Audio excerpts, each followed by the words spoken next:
Посмотри на мой кубик, там всегда 20. С этой бандой лучше вообще не связываться. Put up, put up, put up, put up. Oh. Yeah. Silent Go. Infernal Engine. Подпишись, если хочешь такие же криты. Всем привет!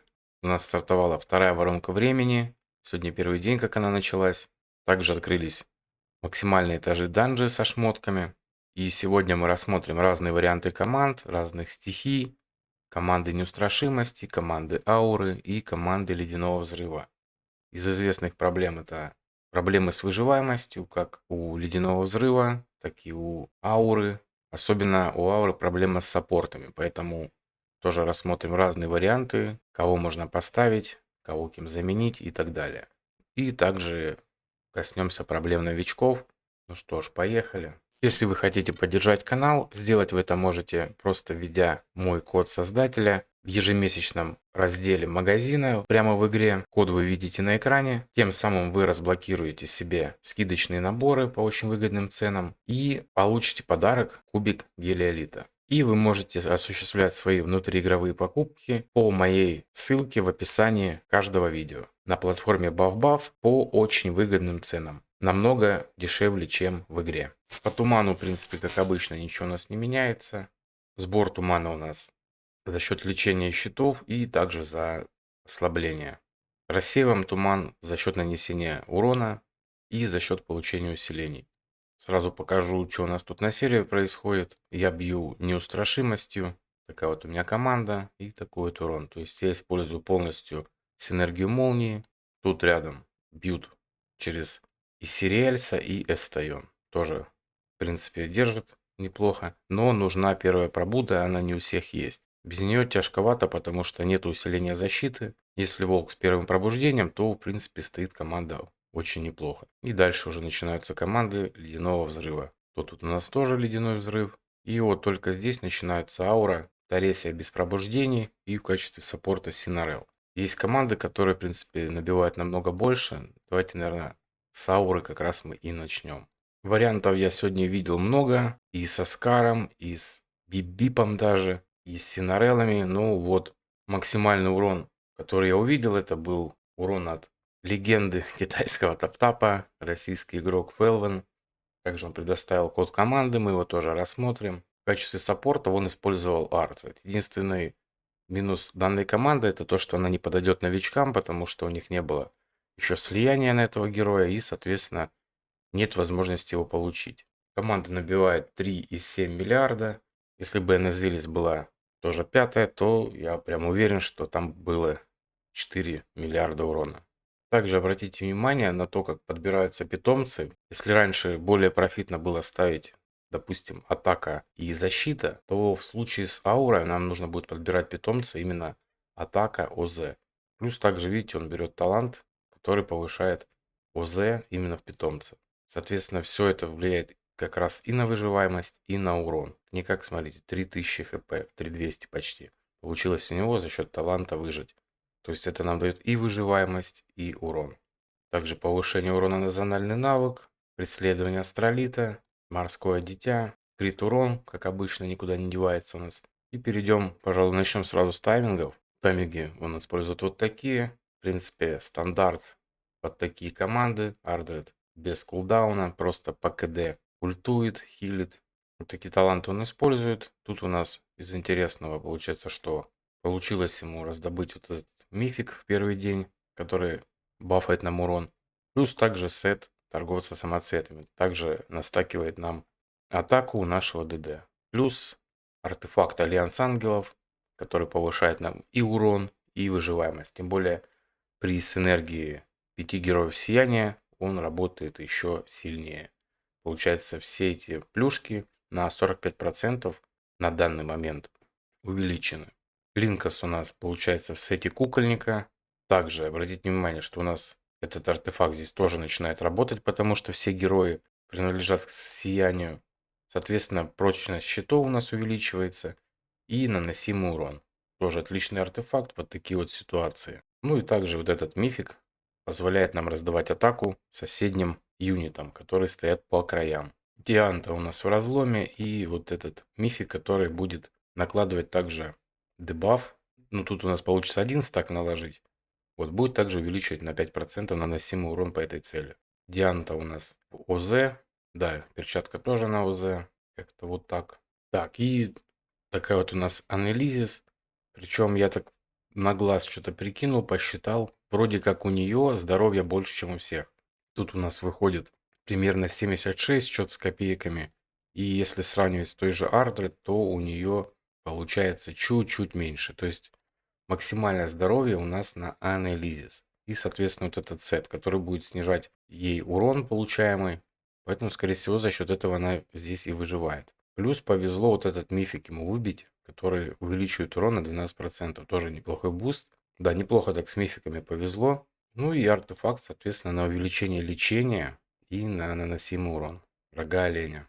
Ну и, собственно, наша звезда, Таресия, никуда не девается ее вот этот артефакт.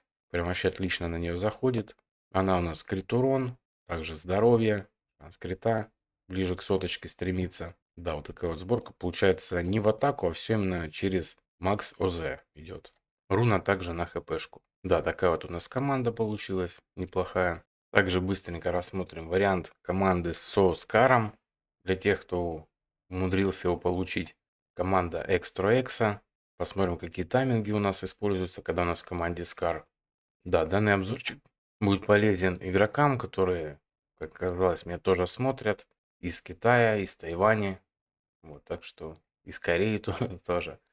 Вот. Они у нас любители задонатить большие суммы и получить Скара. Поэтому пусть смотрят. Вот так вот у нас одет Скар. В принципе, остальные герои вообще никак не менялись. Тут, в принципе, уже кому как шмотки упали, поэтому сильно зацикливаться не будем. Особой разницы с прошлой командой здесь не будет. Суть у всех та же. И самый такой бюджетненький вариант, который довольно-таки неплохо набил урон, мне прям понравилось. Его цифры, при том, что Таресия без пробуд, в качестве саппорта Синарел, урон, в принципе, очень хороший. Посмотрим, что у него там за питомец. Также атака здоровья. Линкас у нас в кукольнике, и вот эта шмотка на нем. Посмотрим, во что он там. Да, хпшка. Я так понял, все идет именно на ОЗ. Также видим, повезло. Выбил два неплохих мифика. Крит урон. Тут у нас атака плоская. Ну, чисто за счет того, что мифик хороший, поэтому поставил. Шанс крита, если подогнать ближе к 100, то урон будет, кстати, намного выше. Вот такая вот у нас Дианта. Что тут у нас? Крит урон. Тоже атака. Через атаку пошел. Анелизис. Тоже тут сборная соляночка. Шмотки, как-никак, первый день только данжи открылись, поэтому как-то так. И вот такой вот СНРЛ. Кстати, я этот код пробовал на другом аккаунте. Там у человека, который с первого сезона сразу в шестой перешел. Вот, кстати, неплохо тоже получается набить. Именно по этому коду я бил. Прям так неплохо заходит. По расстановке, ну, лично я так пробовал. СНРЛ у нас впереди стоит. И именно он вытанчивает. Тайминги в данном случае используются вот такие. СНРЛ получается без КД. Анализис тоже без КД у него. Единственное, что я бы сделал бы чуть корректировки, это сдвинул бы питомца, как я обычно это делаю, на 16-18. И здесь также сдвинул бы цикл именно, чтобы старт был на 18 секунде. Тем самым просто Дианту чуть-чуть сместить назад. А так, в принципе, вот как-то так. Тоже довольно-таки неплохая команда. Это что у нас касается ауры. Перейдем теперь к командам неустрашимости. В принципе, у нас тут база какая по саппортам. Сейчас сразу объясню, чтобы по 10 раз одно и то же не показывать по поводу команд. Тут уже смотрим просто из того, кто у нас есть и кого лучше поставить. Из саппортов просто идеально заходит Эстайон. Ее во многих командах можно будет увидеть. И Сириэльс, кому повезло с первым пробуждением, если у вас есть, потому что как-то много кому нападало, смотрю. Вот. Допустим, и Сириэльс, и Эстайон, все, команда будет стоять до конца. Также на крайний случай, если вообще никого поставить, можно попробовать глубинного дара. Тут, если ему правильно тайминги подобрать, то штраф атаки висит чуть ли не весь цикл. Потому что он его накидывает ненадолго, но за счет того, что пока ульта длится, он его постоянно обновляет. Тут как бы 5 секунд, но у него ульта длится 8. Плюс талант на продление ослаблений. Поэтому, в принципе, весь цикл штраф атаки будет висеть просто с вот этой вот ульты. Ну и само собой, у кого есть там Маштур, либо Ирмуш, тоже можем ставить их. Тайминги, в принципе, не меняются. Просто ставите саппортов, подбираете. Единственное, что именно с Маштуром есть там свои нюансы. Сейчас я их тоже объясню. Получается, у нас штраф атаки кидает Ирмуш на 11,5. И там активируется боевой из-за ультимейта. И его хватает, чтобы на нас висело усиление защиты как раз, когда босс будет ультовать. То есть наши герои будут все защищены. И как раз в этот момент, если, допустим, сопротивление не сработало, и Маштур получит дебаф на штраф защиты, то также он счистится. Поэтому команда живет вообще без проблем до самого конца. Я прям уверен, что и на четвертой воронке так будет, потому что вообще как бы не ощущается, что босс там кого-то бьет. Вот так было и на первой воронке. Сейчас воронка усилилась, но мы как-никак получили левела плюс руны, и ситуация не изменилась. Тариволу более-менее вменяемый тайминг 15.85. Это как раз чтобы штраф к защите он уже накидывал к тому моменту, когда Маштур будет ультовать. Если Маштур ультует по максимальному количеству дебафов, то он будет накидывать все вот эти бонусы. Прям очень круто выглядит, когда мы находимся под таким большим количеством бафов. Ну, в основном, в принципе, тайминги не менялись. Все стандартно. С 18 секунды наши ДДшники начинают входить в цикл. Ну и Таривол чуть-чуть заранее, просто чтобы успел разогнаться, потому что долгая анимация каста. Ну и быстренько по экипировке пробежимся. В разлом у меня Таривол, сет на скорость атаки пока что. В принципе, лучшего особо-то пока ничего не нашел, чем заменить. Также получилось вот такую шмоточку нарулить. Поэтому он стоит, и вокруг него стоят наши ДДшники. То есть всех выставляю вокруг Таривольчика. Тут такие мифики. Что-то как-то более-менее так повезло, поднападало. Единственное, что шанс крита просел, но за счет талантов мы это все дело быстренько наберем. Вот так вот и на крит урон, и на атаку. Прям нормально, нормально, короче. Такая вот Настенка. Я, кстати, не переодевал, ее тоже можно, в принципе, переодеть.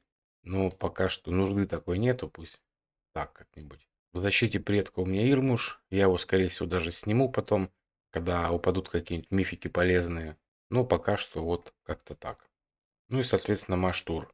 Такую вот броньку на него поставил. Он будет вешать, получается, именно в нужный момент, как раз когда наши ДДшники начинают свои ультимейты вносить, он тоже ультует, и, соответственно, будет два стака вот этих вот висеть. Тоже четко на него эта шмотка заходит. Ну и плюс сет залива. Ну и за счет того, что все герои у нас из молнии, вот этот артефакт обязательно одеваем. По заменам я уже сказал. У кого какие саппорты есть, ставьте, в принципе, из того, что я озвучил. Живут, в принципе, очень хорошо. Так, и по ледяному взрыву. Если вы били ледяным взрывом, то, в принципе, по таймингам там ничего не меняется. Сейчас я просто объясню, что кому одеть и как лучше сделать. Вот такие вот у нас тайминги уже, который сезон, ничего не меняется. За счет того, что Филосия одна, она пусть у нас будет без КД просто бить. Примеры, сколько команды набивают, я приложу сюда видео скриншоты для понимания, сколько вообще команда может нанести урона. Я их не одевал, потому что я ими воронку не бил, но по артефактам пробежимся. Билдель, соответственно, как обычно, шанс крита одеваем. Если нет артефакта, то ставим вот эту вот штучку. Прям отлично заходит на таких вот дамагеров. По талантам, что вообще касается всех героев Ледяного Взрыва, нам нужно будет всем брать вот этот вот талант. Обязательно. Ну и, соответственно, билделя еще вот этот вот. Да, как-то так. Потому что за счет него они будут, в принципе, жить. И что касается Филосии, не хватает у меня камушков, но вот этот талант мы берем обязательно. За счет него она у нас будет тоже жить. То есть это и есть наш отхил. Ледяной взрыв хилится за счет своего таланта, Филосия хилится за счет своего. Артефакт тоже берем жилетку, Зороку также берем вот этот талант. Ну и все артефакты, которые просто могут увеличить нам урон. Кстати, если нету Альянса Ангелов, то ставим либо сундук, либо вот рога оленя тоже, в принципе, как альтернатива. Вот сундук и рога оленя, если нет вот этого вот. Сове просто отлично тоже заходит вот этот вот артефакт, так как мы увеличим и прочность щитов, и наносимый урон. То есть это не конкретно ее щитов касается, а вообще в команде. Ну и в допах конкретно ловим дополнительный урон, ну в плане не дополнительно, а именно допы, такие как шанс крита и крит урон, прям по максимуму. Все, и также берем здесь вот этот вот талант. В принципе, вроде все разобрали. Кому там что непонятно, пишите в комментариях, либо в телеграм-канал вступайте в группу тоже, спрашивайте, вам всегда ответят. Всем спасибо за просмотр, до скорых встреч, всем пока.